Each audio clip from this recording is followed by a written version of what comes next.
Hi, everyone. I'm Jessica Bryant, Director of Human Resources and Training at Field and Main Bank. Hello, I'm Addison Bradley, Human Resources Officer at Field and Main Bank. Today, we are going to give you some pointers on building your resume. We'll take a look at a couple of examples and discuss the good and the not so good. At the end, we'll talk about current job openings at Field and Main. So you'll see up on our screen, we have two resume examples. I have a question for everyone, so feel free to respond via the chat feature. Just by glancing at the two resumes, not even reading anything, tell us which resume you think may have room for improvement.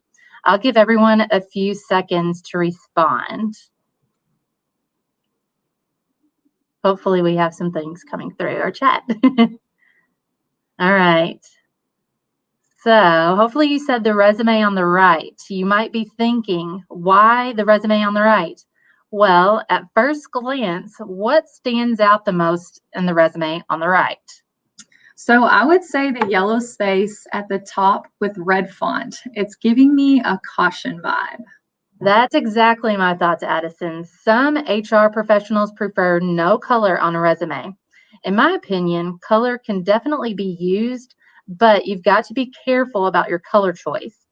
For any large blocks of color, choose a color that is maybe more tranquil or easy on the eyes, like the resume on the left. It kind of has that light blue color, which kind of sets your eyes at ease. Yes, for sure. And font color is typically black.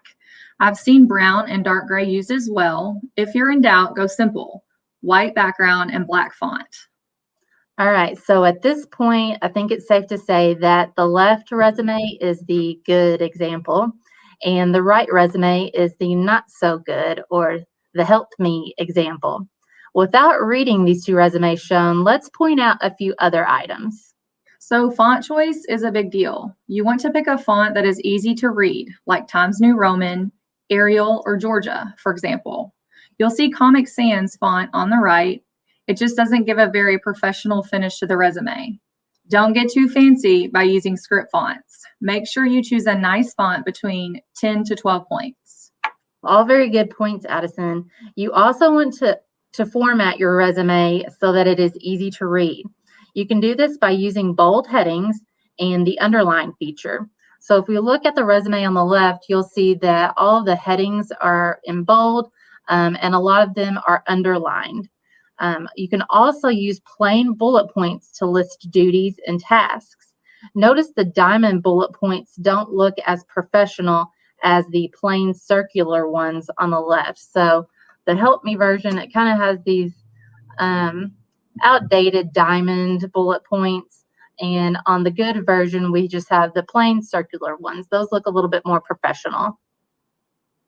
So the layout of both resumes have similarities, but the bold font, underlined headings, and indentations help direct the eye on the good resume. That's right, Addison. I definitely gravitate more towards the left resume because it looks more polished and organized. So let's look over the different sections of a resume. Generally, you're going to have these sections. The top one, which is your heading, then below that, your objective, and below that, experience. And then on this resume, skills, education, awards and accomplishments, or maybe volunteer associations. And then at the very bottom or the end of your resume is generally where you're going to put your references. So let's start with the first item, your heading, which is at the very top. This contains your name and your contact info. You want to use a professional email address. Notice the address on the Help Me version is Amy and Levi Forever at gmail.com. It's a cute email address, but doesn't sound very professional. You may consider creating an email strictly for your job hunt. That way you know that everything coming to that email is associated with your job hunt. The second one is right below that. That's your objective. This should be a short summary of your skills and your big accomplishments, and maybe professional goals. You want to tailor this to the job you're applying. So notice the left resume, the good resume, says bank teller with over 5 years of experience of providing excellent customer service. handling customer transactions, referring products and services, and successfully balancing cash drawers. Seeking to perform the Relationship Banker 2 position in a bank where I can utilize my knowledge of banking products and procedures. That sounds very descriptive, very great. The Help Me version says the objective is to be a teller. Well, I sure hope so, since that's the position you're applying for. Yes, for sure. So the third section we're going to discuss is experience. This is where you'll list positions held in chronological order, starting with most recent position held and then going back in time. Notice that the right resume lists the first position ever held. Since this is the first position listed, I would think that this is the current position the person is in now, when maybe they've been out of that position for a while now. You also want to use months and years when listing jobs held. It helps us to know exactly how long you've been in a position. That's a very good point, Addison. We could totally think a person is underqualified if they list the first position they've ever held at the very top of their resume. You also want to make sure that you use the proper tense with verbs. If it's a current job, use the present tense. If it's a past job, use the past tense. The experience section is all about your job history and career accomplishments, not just job duties. So you want to make things stand out by using action verbs. One of your job duties may have been that you wrote PowerPoints. That's great, but what if you actually developed PowerPoints adopted by the company that were used to train other employees? If that was true, that's what you want to put in your resume instead of just wrote PowerPoints. Yes, agreed. So number 4, we're going to discuss the skills section. This is where you're going to list proficiency with computer programs, skills you possess which directly relate to the job you are applying to. And the 5th section is education. This is where you're going to list your degree or other academic accomplishments, like maybe you're on the dean's list or maybe you have a great GPA. I would suggest if you are going to put your GPA in the education section, you want to make sure that it's probably 3.0 or above. Also, make sure you list your type of degree. Notice on the Help Me version, the education that's listed just says 2016 USI. On our Good version, it lists the type of degree, so it says business degree, and then it also says May of 2016 USI. So number 6 is going to be volunteer associations. This is where you'll list any volunteer associations and what you do for each. Maybe you're a board member, or maybe you're just a weekly volunteer. Either way, list those associations in section 6. All right, and last but not least, the 7th section is references. Remember not to probably don't want to list mom, dad, or other immediate family members unless you work directly for them or their business. Don't list friends unless they are reputable sources in your community, or maybe they're reputable within the community that you're a job hunting. For example, maybe your friend works at Field and Main Bank and you are applying for a job at Field and Main Bank. In that case, of course, list your friend as a reference. You want to list colleagues and other associates. We want to know about you on a professional level. That's so true, Jessica. We are trying to get unbiased feedback about you, and it's hard to do that when a reference is a close family member or a friend. Some other things to watch are grammar and spelling. Proofread your resume, then give it to a trusted friend to proofread again. A second set of eyes is always a good idea. Yes, second set of eyes, third set of eyes sometimes. Yeah. Make sure you update your resume before you submit it. If you're applying to, just say, for example, a relationship banker position, your resume's objective should state the relationship banker position. Make sure your resume matches your application.